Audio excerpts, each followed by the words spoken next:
Can you see my screen? Yes, you can. Great. So I'm going to follow up on what Gian Marco has been presenting, because it's basically the same thing, but a bit more detailed. So we have been trying to study the behavior of the fish in the RAS and understand how we can use it to adjust the feeding regime. And we wanted to do that based only on a video stream from a camera above the water. Here you can see another screenshot of this video. So we're not using, we can't put the camera in the water, and we're not using other water parameters like dissolved oxygen or temperature. So the state of the art right now is you have two options. You have either the manual feeding or the automatic feeding. With the manual feeding, the big advantage is that you can stop the feeding when the fish are actually done eating, so you control the amount based on the apparent satiation. However, this requires the intervention of a qualified human, and you can't really study the behavior of the fish because they're biased by the presence of a human. So the other option is the automatic feeding. So there you don't need a human. However, you need to give a predefined amount, and you can't really, there is no solution yet to really take the behavior of the fish into account. So the goal here was to try to develop an AI-assisted automatic feeding to better adjust the feeding regime based on the behavior of the fish. There are two ways to do that. One is more ambitious. It's the real-time action. So you would want to be able to start and stop the feeder automatically when it's best for the fish. But okay, that's very difficult because you have to understand the dynamic of the behavior of the fish the whole day, and it's quite risky because if you give too much flexibility to the automatic feeder and you start doing very wild things, your fish can die. So a more realistic approach for now is to take a daily action where every day during the feeding you measure the behavior, you measure the actual feeding duration, the activity of the fish, you collect all these data. It gives you a quantity that you can use to adapt the feeding schedule the next time. So that's the approach that we chose for this project. Okay, so to develop this methodology, we had access to 3 trials. I'm not going to go into much details, but we had 3 trials with very different fish. The first one was trouts, very big trouts. There were only 40 fish in the tank. And the last trial was salmons with 400 fish in the tank. So very different fish, quite different behaviors. You can see on the top row, you have pictures of the fish at rest, and at the bottom during the feeding. So the goal was to develop something that was relevant for all these kind of scenarios. And we also had two sets of requirements for this behavior monitoring that were a bit opposed, I would say. So the first one was complex requirements based on complexity and richness. So we wanted to have interpretable metrics, something that would be complex enough so that we detailed enough so that we understand actually what the fish are doing, and maybe allow individual tracking. One of the goals at the beginning of the project was to be able to tell which fish are hungry and what percentage of the fish are actually hungry. So this led us to develop, I would call it a rich methodology.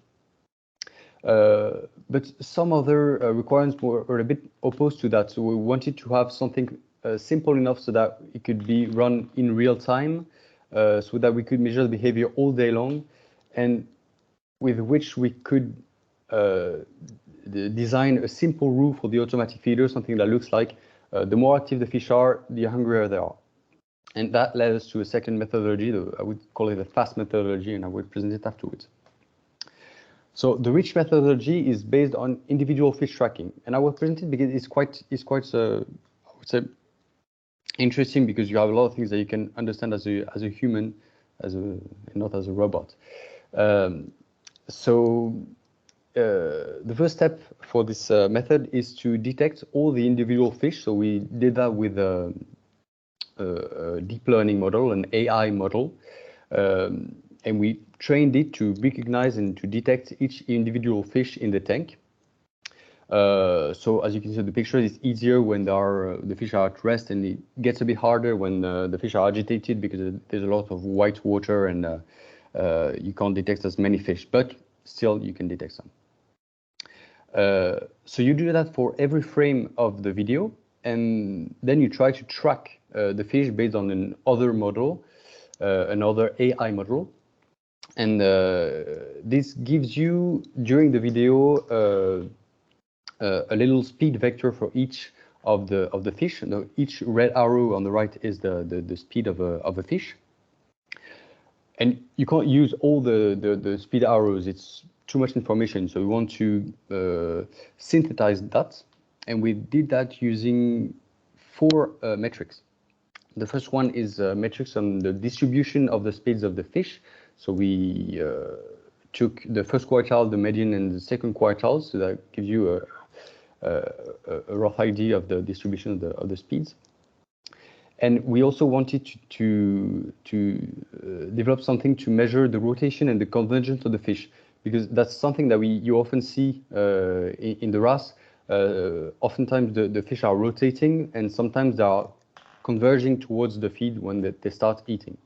And we also collected on the top right the number of detections of the fish. That gives you, I would say, quality metrics, quality measurements. So if the water is very, very rough and you detect very few fish, it gives you like a quality indicator. You know that you can't really trust the other metrics too much. So here are 2 quite interesting examples. So on the first example on your left, these are real curves that we measured on the trial. It gives you the activity of the fish before and after a feeding pulse. So on the left is the start of the feeding. So at first the fish are at rest, and right after the feeding pulse they start swimming fast. So the first curve is the speed. You see that there is an increase in speed. They start accelerating. There's no clear rotational pattern because the fish are not rotating. However, you see a peak in convergence because the fish are swimming suddenly very fast towards the feed. And you also see a drop in detections because as the fish move a lot, this gets harder to detect them. On the right, the fish have eaten already and they are swimming fast in a circle. And then when the feed drops, they stop rotating and they swim towards the fish, but their actual speed don't change so much. So on the speed curve on the top, you can't really see a lot of things happening. However, on the bottom, the rotation you see is very clearly interrupted, and the convergence has a peak. So that's why all these metrics are important, and not just the speed, because you understand a bit better what the fish are doing. All this is monitored on the iBoss, which Luke will talk about afterwards. Okay, so that's good because you have a lot of data that your human can analyze, and possibly you can improve it to track each individual fish and evaluate which fish are hungry. But with all this complicated data, it's actually hard to define a synthetic metric that you can use to automate decisions for the automatic feeder. Moreover, it requires a lot of computing power, and it can actually not be run in real time on CPU. We need a GPU. We don't have that. It's also very difficult to maintain. And in the end, the metrics are a bit biased because we do have the speeds of the fish, but since it's actually hard to track the fish under the water, and moreover, we don't take the speed of the current into account. So, for example, on the right, in the image on the bottom right, when the fish are swimming against the current, the algorithm thinks that their speed is 0 while they're actually swimming. So it gives you an idea of the activity of the fish, but it's not so accurate. So we wanted to find something that would be a little bit less complex and more suitable for our needs. And that's how we developed the FAST methodology. And for this, the idea was simply to evaluate the difference between 2 successive frames of the video. look at each pixel and look at the difference between all the pixels, and that gives you a measurement of the movement. So it's not a value that you can interpret as such, but it is very correlated to the activity of the fish. And then so that's the curve that you can see on the bottom right. The curve is the movement that we measure with this methodology. And you can see that during the feeding, so the top right curve is all the peaks is the peaks of the feeding pulses. And you can see on the bottom right that you can have peaks of activity during each of the feeding pulses. And you can see that the fish are really starting to swim much calmer after the feeding. And so we take this movement value and we average it during the feeding duration, and that gives us a feeding score that we use afterwards for the next feeding.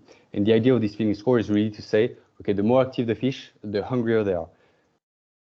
So we need to calibrate this movement so that it's basically around 1, so that its value means something. And in the end, what we're using is the idea that if the feeding score is 1.4, it means that the fish are 1.4 times as active as normal. So we want to give them 1.4 times the amount next time. So the feeding score is between 0.5 and 2. So at most, you give them twice the amount that you gave before, and at least 0.5 times the amount that you had before. Okay, quickly to finish. So this is a bit harder to understand, to interpret. The values of the movement is not something you can really interpret. And you can't track the fish individually because you're just looking at the global picture. But it gives you a more easier to define feeding score that you can actually use. You can use it in real time because it requires much less computing power, very easy to maintain. And possibly it can be improved to use the data for the whole day to improve the feeding score, not just look at the behavior during the feeding. And possibly we could also use it to know when to start and stop the feeding. So that would be a bit more complicated because the behavior of the fish outside of the feeding is more complex, but that's something you can do when you have real-time data. So right now there's a demo in progress. When you were using this methodology in tank 3 and tank 2, we have an automatic feeder with a predefined amount, and we want to know if with this method we are optimizing the growth and the waste, and we'll know that at the end of the demo. It's in progress. Thank you for your attention.